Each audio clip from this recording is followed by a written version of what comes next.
What's happening, everybody? Welcome to episode 12 of DailyDevClub for Friday the 24th of May 2019. Today we're going to carry on with our Battle Shapes Unity game, building on the work we did yesterday with the user interface for the scoring. We're going to add a round timer, again with a UI element to show to the user how much time is left, and then we're going to handle what happens when the timer runs out. So managing the game state and allowing the player to restart the game from within the game to play another round and try and beat their high score. So, without much further ado, let's get into the code.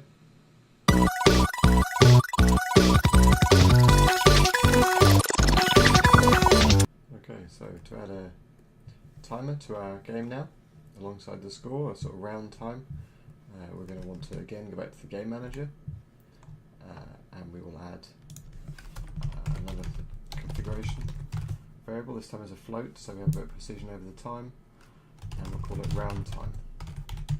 Set to default to 60 seconds. We'll call it round time. We might move to sort of doing wave-based gameplay with multiple rounds. For the minute, we'll just stick with the sort of one round and then look to restart.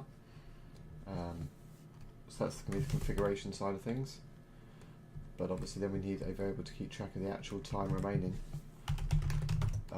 So we will call that time remaining. Call that private variable, and whenever the game manager initializes, it will initially set time remaining to the round time. And then, in the update, we're just going to decrement the time remaining, basically taking away the time since the last frame. So we use time .delta time in a few other places. That's the time in between each frame. So we can use that to establish the time since the last time we call this code, and just then remove that from the overall time remaining. Let's log that out so we can see if that's working, and then we'll look at the UI side of things. So let's take a quick look at that.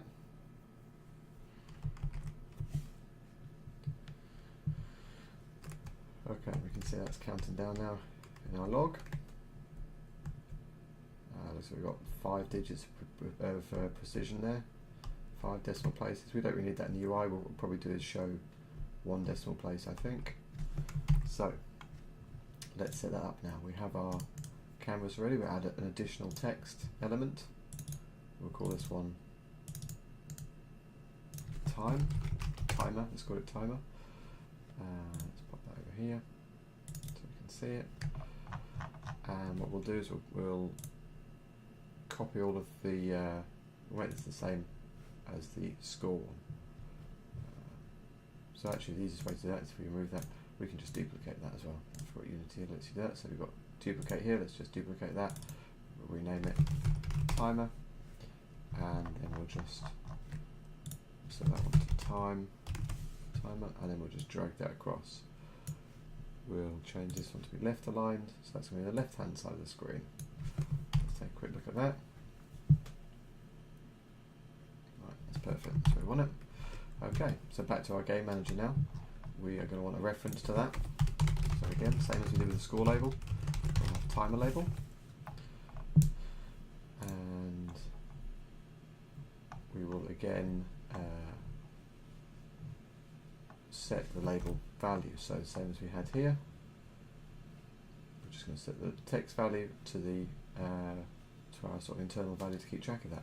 But again, like we saw on the last episode of the score, if we just do that in here, we're going to start with it saying timer until that first kicks in. Now obviously this is happening every frame, so we're not having to wait until we shoot an enemy or something. That should happen straight away, but we might see a little flicker of the initial value. So let's pop it in and have a look.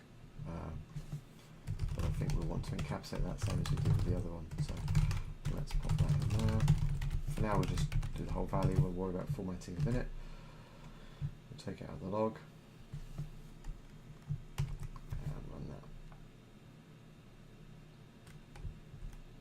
Well, of course we need to set up the reference, so on our game manager we just need to drag that across so it knows which is our timer label. Okay, so that works nicely. Actually, we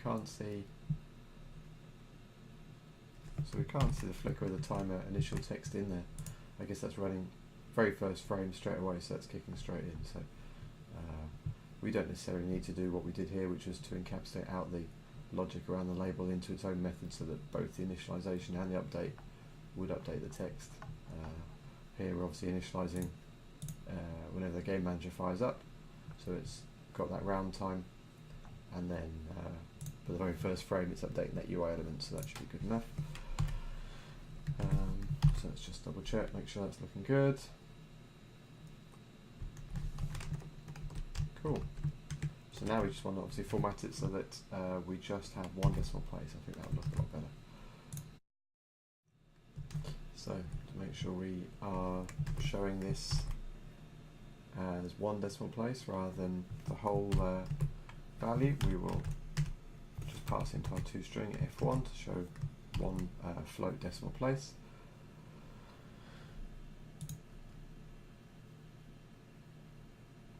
And then we can see that looks a lot nicer for our round timer.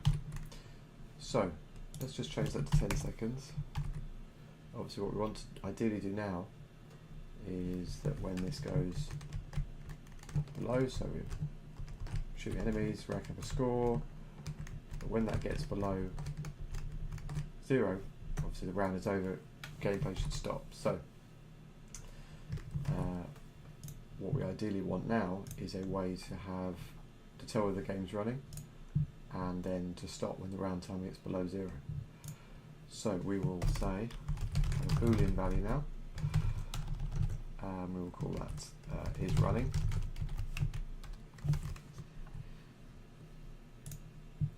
And in our initialization up here, we will say is running equals true. And actually we'll remove those bits. So let's just tie this up slightly. So we'll do the screen calculations first, then we'll initialize the score and time values, we'll create them with, and then we'll set is running to true last. Okay. We'll say if is running, then we want to update the timer. Otherwise, obviously the round is over, we don't want to keep going. And in here, we want to react to the time remaining being below 0. By saying is running equals false.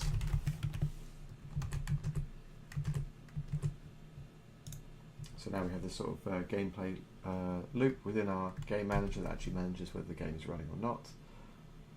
We have our round time. Playing, and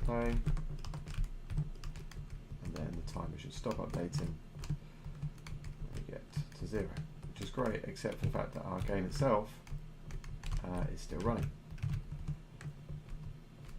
So now we need a way to actually stop the rest of the game, all these other objects, everything else we've got, player input, player movement, enemies, scoring, that sort of stuff, all need to react to that is running flag on the game manager now. Okay, so to get our player and enemy objects and all of that sort of stuff to stop running when the timer runs out, based on the game manager is running flag. There's a few different ways we could do it. Obviously we could give all of those objects a reference back to the game manager and make this public, and then their updates loops, we can check that, but obviously that requires quite a lot of work on each component and those references back to the game manager again. So another way we can do it is actually to set whether the actual individual game objects here are actually active, and if they're not, then the components on them, so our own scripts, all that sort of stuff, won't fire every frame, the update won't fire. That should do the trick. So again, like we did before with a tag, we could apply a custom tag to the game, to any new generated enemies, and that sort of stuff, and then look up all those objects with a tag and deactivate them. But an even easier way would be to actually just have a parent element. So you can nest game objects, and we'll call that one play. So that's the actual stuff that's in play. And we will drag our player beneath that one. And when we'll give our game manager a single reference just to that one game object. So we will call that up here, game object, and we'll call that in play. And then down here, when we set is running to false, we'll also set in play set active to false as well. And that should set the game object and any child objects to inactive. So we need to just drag across that reference on our game manager. In here we can see we have that now. Let's just drag our parent object there, and what we'll do is just set that round time to 3 seconds. We're not waiting around too long. So our game fires up and it's running. 3 seconds kicks in, we can move around, and then when it goes, we've obviously set now this to inactive, and so our player has effectively disappeared because although the object's there, all of these components are a player one for movement, but also the sprite render, everything has stopped, it's inactive now. The enemies, however, aren't, they're still going, and that's because if we look on the hierarchy here, we're obviously creating them dynamically on the fly, and they're not underneath that play. If they were, they too would disappear. Yeah.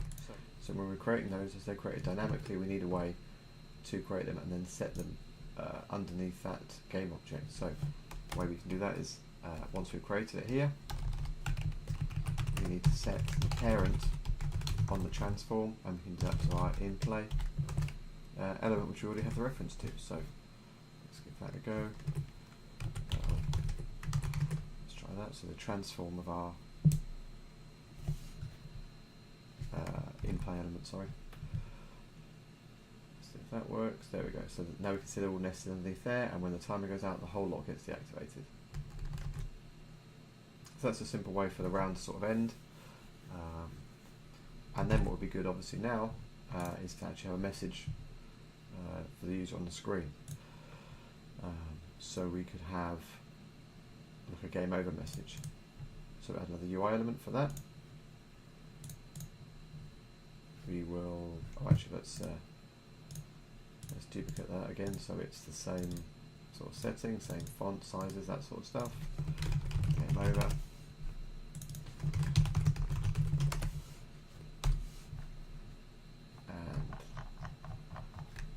Center that one, and that's going to be right in the center.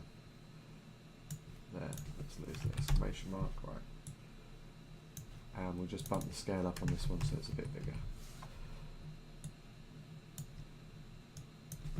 Let's see how that looks. Okay. So that's in the right spot. We just need to make sure that only shows when we actually need it now. So in our game manager, we'll add a reference to it. We're going to add a game object reference though. And that's so that we can actually activate the whole game object rather than, we're not looking to change the text, so we don't want just the text component, we want the whole game object. And then in here, when we're not running anymore, we can say game over label set active is false 2, and then that'll stop, true. So that's going the other way, and that'll start rendering it, and obviously in the initialization we want to make sure that right away that's set to false. Then our game, we just need to drag over the reference for that. Let's have a look. Runs, and then we switch to our game over mode.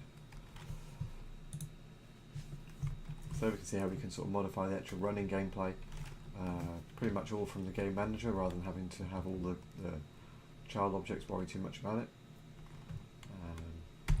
And now then, really good thing from there would be the ability to actually restart the game. So if we press the fire button again, for example, to actually restart it.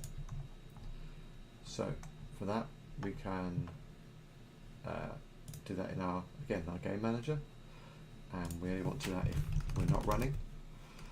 And like with our player where we spawn the projectiles, we use the same button. So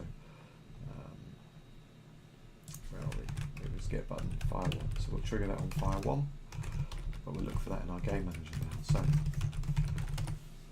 if that's running, then we'll set is running back to true.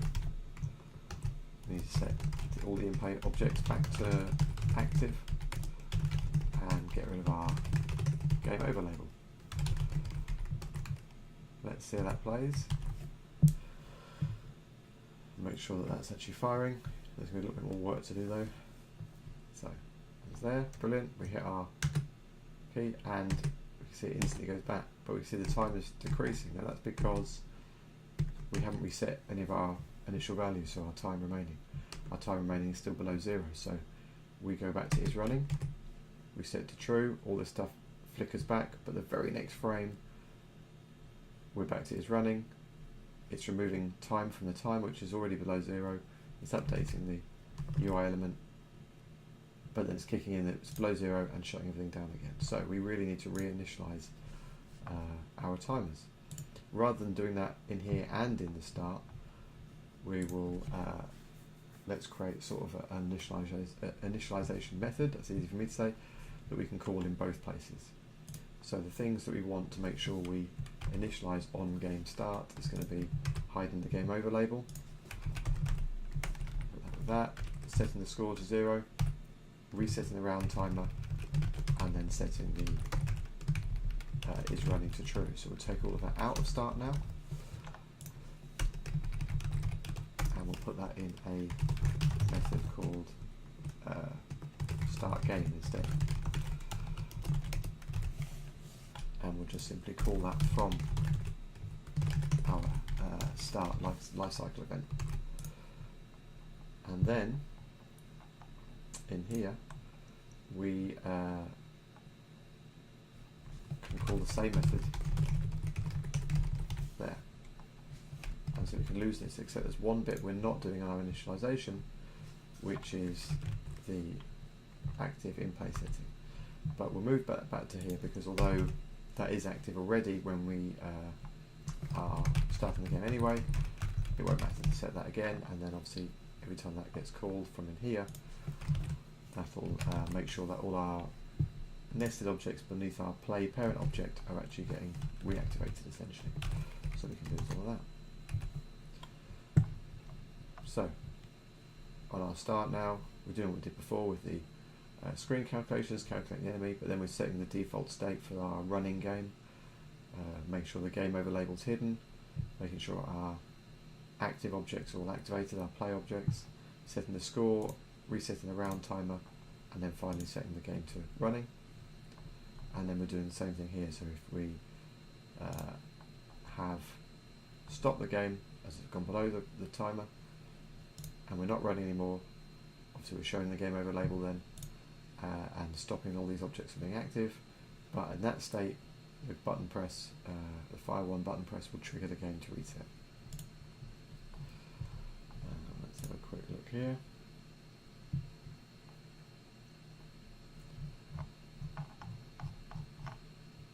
Let's see if that's going to cause a problem then.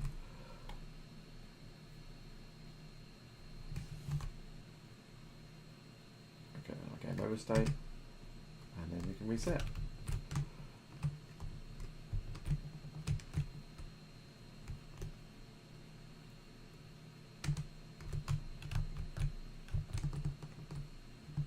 So the thing we have to watch for obviously is if you're happy to be shooting while you get the game over and you press it again, it goes straight into the next game. So it might be better to use a different button for that, for the reset. So we have project settings, input, let's have a quick look.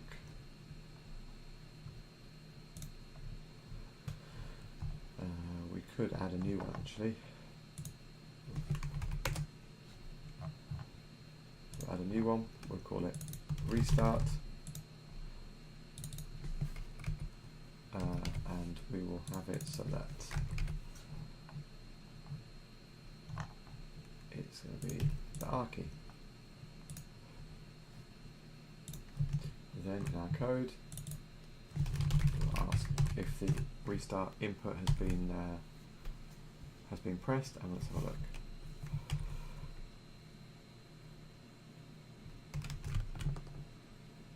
So shooting, game over. Okay, that's not happening.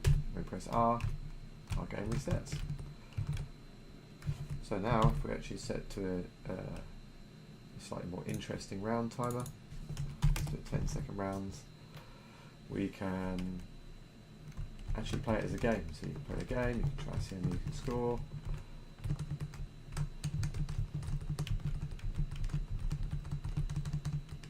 Okay, 2:30, then you can restart and you can go again.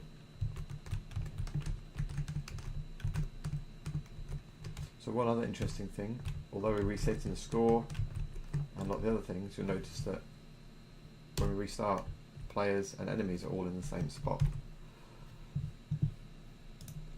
So it may be worth us resetting those as well as part of our start game initialization. We want to, in our calls here to deactivate things, we really want to destroy all the enemy objects we created, and then we can recreate them on the start game. So let's just start by tidying this up a little bit and moving that into its own method as well, so we can more actively and easily manage the things that have to happen when we stop and start the game. And what we want to do is we have our reference to our in-play parent object. We can do on the transform, we can do get components. Let's have a quick look. I don't have it open. Get components in children. And we use the generic version of that to find all of the transforms within the child. And if we use a for each in there, transform.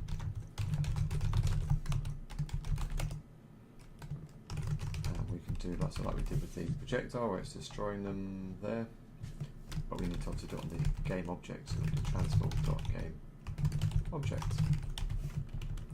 So now we stop the game, they all get destroyed, and then we obviously need to move our creation of enemies into the start game so that we recreate them when we're restarting. So we've got that in here before is running is true,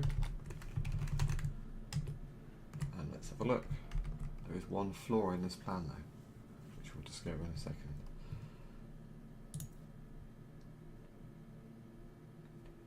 Divide that nicely. Our round runs. Let's see what score we can get.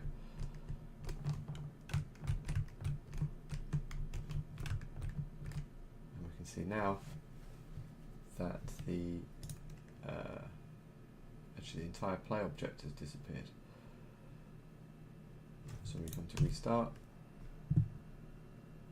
we're still trying to access it. So we can see there the player has also been deleted, that was beneath the play object, and our in-play object has been destroyed. So we want to make sure that we don't delete the in-play object. So transform.game object is equal to the in-play object, or I should say isn't equal to the in-play object, then we'll delete it. And also obviously we don't want to destroy the player. And we'll reference the player as well. That way we're only destroying the enemies. So I mean we could do that as well. If we start to add more things, we need to manage other objects beneath our sort of in-play nested object. We could add tags, for example, and then only find objects with a certain tag to delete, things like that. But for our fairly simple use case at the minute, hopefully this should work now. So when a timer kicks in, we have our play and play remains, but everything else is gone. And then we hit R, we generate a whole load of other ones. So the other thing to do is obviously to set our player position, because he's still, when we restart, over on the other side.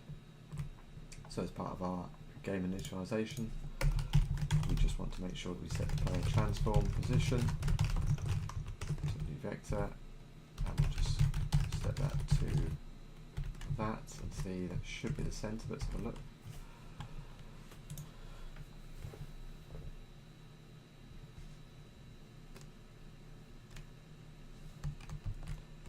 And let's see if he goes back to the center we're done. So let's move all the way over here so we can see all the enemies, all the players are the player and all the enemies are over there. Game over, we hit R, player is back in the center and our enemies have been destroyed and respawned. We just need to set the rotation as well now. So as we discussed in the last episode, obviously we can set that as we do in here with a set position rotation, so do it all in one go. Probably the best way to do that. So we've got our player transform, we've got set position and rotation. Our position is going to be our sort of blank vector. there, and then we just want a 0 angle on the rotation.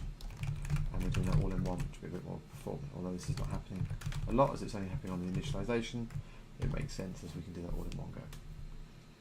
And let's see if that gets us back to our same state. So obviously the aim is to have the same state for the initial game load as when we restart as well.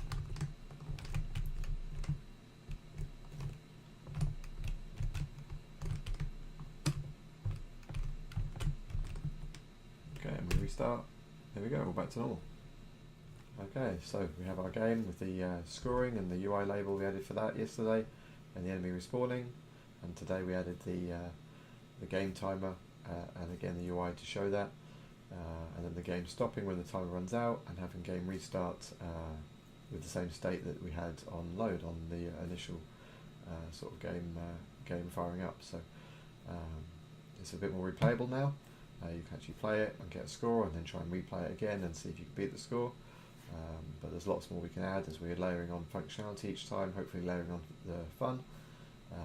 There's lots more we can add with maybe wave-based gameplay, some actual danger for the player, so maybe the player can die or be shot at, and then also maybe we'll try and improve the game graphically by adding some particle effects and things like that. So lots more to come in future episodes on our Battle Shapes game. But hope you enjoyed the episode today. If you did, a share would be absolutely amazing. Please remember to subscribe if you want to know when the new episodes drop, and any feedback or suggestions in the comments down below would be great. But I hope to see you all back here next week for the next episode of Daily Dev Club. Peace out.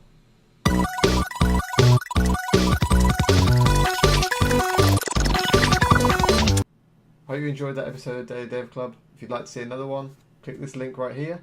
Suggestions and feedback are always welcome down below in the comments, please.